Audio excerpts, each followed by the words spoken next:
Hello, sir. What is your name? R.P. McDouglas. Um, what, R.P. McDouglas, what platoon were you in? I was in the 25th platoon in the Marine Corps. Are you still acquainted with any of your comrades from your squad? Well, with like new technology and stuff, I looked a few up on that Facebook, but never really hang out with them. How are you coping with the life after war?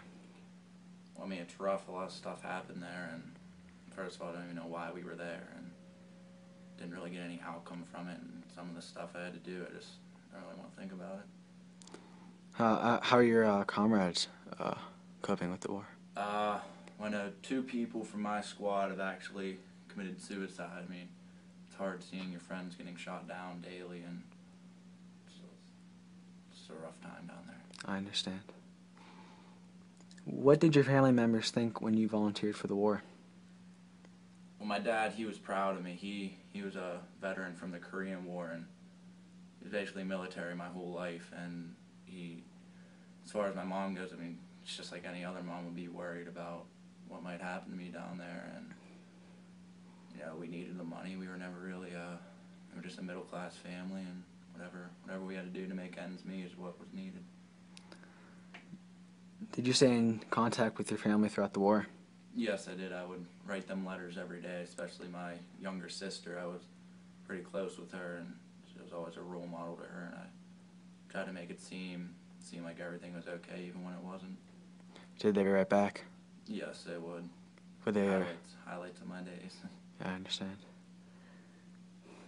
What is the jungle life like? Shitty. There's just all wet. Your feet, you want to see my feet nowadays, and just people, the Viet Cong just came out of nowhere with booby traps. You had to be so careful, like, just nothing you could imagine.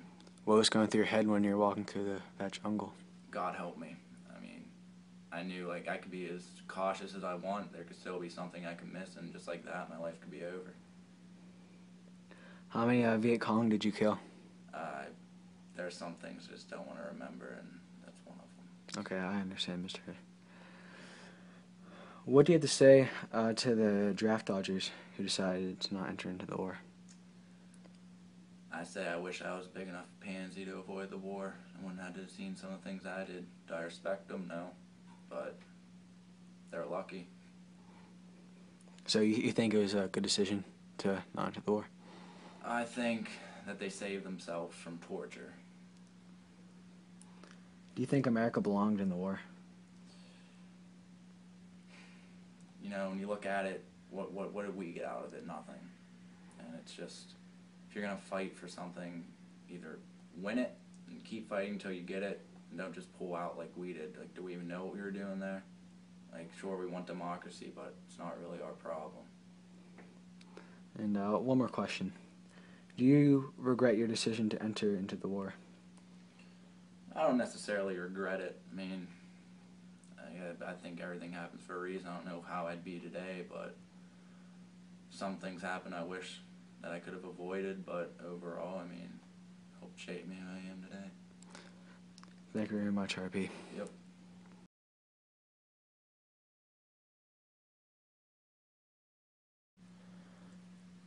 Alright, what is your name, first of all? Luigi Conacorsi. And we're here to interview about dodging the draft. I guess so.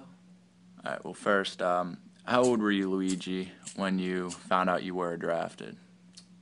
I was 21 years old. And what did you do, or where did you go to avoid being drafted and having to fight? I went up to Canada and stayed in a hotel. I mean, really didn't do much there. Just kind of hung out, and it was kind of boring. There's not much to do, no career options or anything. So, worked at a local gas station. Are you happy about your decision, or are you a little bit ashamed of it? I'm not ashamed at all. I mean, seeing what those guys went through, damn, it's like that's rough. That's rough shit, man. Yeah. Well, how did it affect your life, both during the war and after? Well, I couldn't see my family at all, obviously, but I really couldn't contact contact them. Didn't really affect my life besides that. I mean, I wasn't doing much before that. How about after the war? Did it affect you career-wise? Like, were you able to settle down at all? Not really. Kind of moved back in with my mom, and I mean, not no real ladies there, but I mean, same old for a hippie guy. So. Was your family members, were they supportive of your decision to avoid fighting, or did they wish yeah, you? They were supportive. I mean, my mom is kind of like out there, you know what I mean? But I mean, like she just didn't want me dying or nothing. I mean, she loves me. I mean, Yeah, understandable. And what were you most against fighting wise? Like why were you so against the war? I like my life, dude, and I don't want to die. Did any of your friends and or family members get drafted and have to fight? A couple of my friends did, and a couple of them died. Like four or five of them got drafted and they went, and two of them died, and one of them committed suicide afterwards. So that's rough stuff. Did you have any encounters where you thought you might have been discovered dodging the draft? No. Were you active in any protests against the war? I went to one, but that was it just seemed like shady business because you get caught during that, you get in trouble for protesting, and then you get your ass thrown in the fucking war. I mean, it's like damn. And how do you view the overall outcome and overall experiences of what everyone went through involving Vietnam? Well, first off, United States is a bunch of retards. First off, why would you get involved in a goddamn Asian war? I mean, there's nothing in it for us. I mean, it just doesn't make any sense why we entered in. All right, well, thank you for your time. Oh, you got it, man.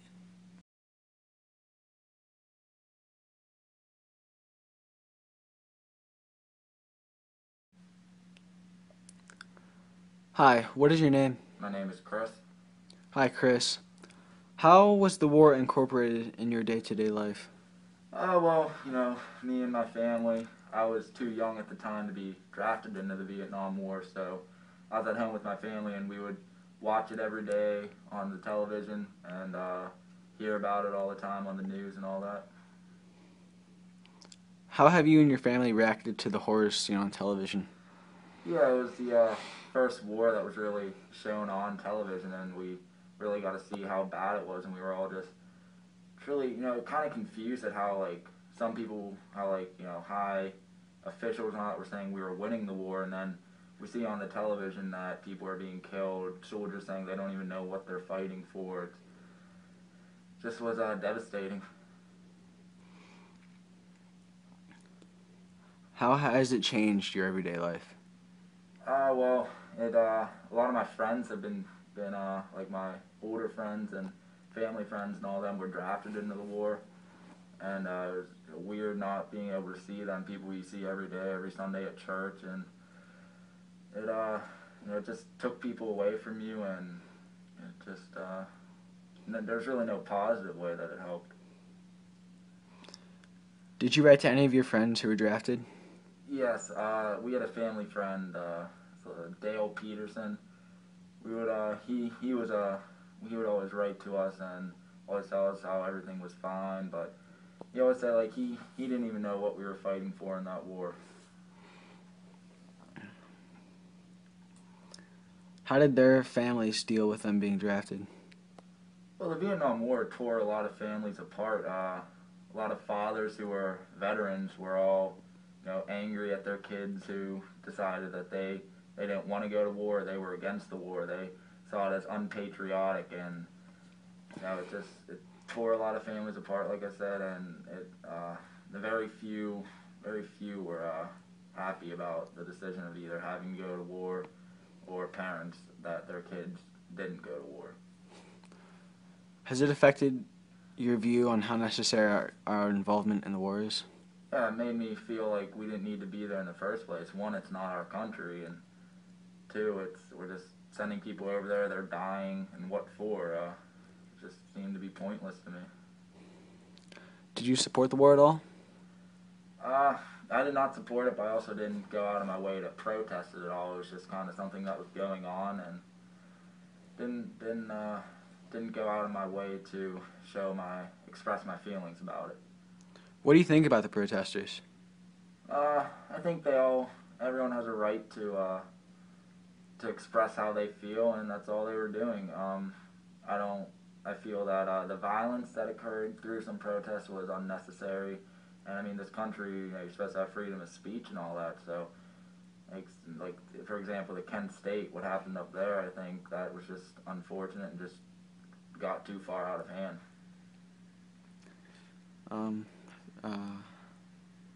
What do you think the protesters were right in what they did? Well, I mean, they were standing up for what they believed in. I think a lot of them protested because people close to them were shipped off to a place where they don't even live, that doesn't affect their lives in any way. So I feel like they were doing what they thought was right, and I don't know, I think if you do what you want, as long as you're not affecting other people, and go for it.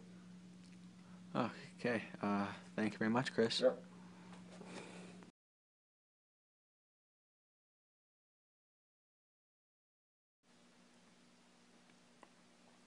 Can you understand what I'm saying? Oi!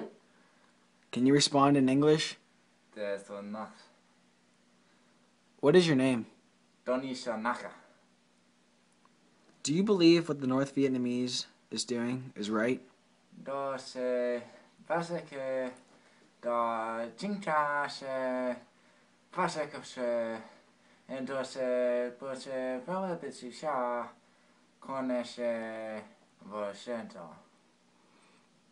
How has the war affected your crops? Koneshe de to neme go da so therefore kaspe gon jinkashe. Has this affected your living and your family lifestyle? Pois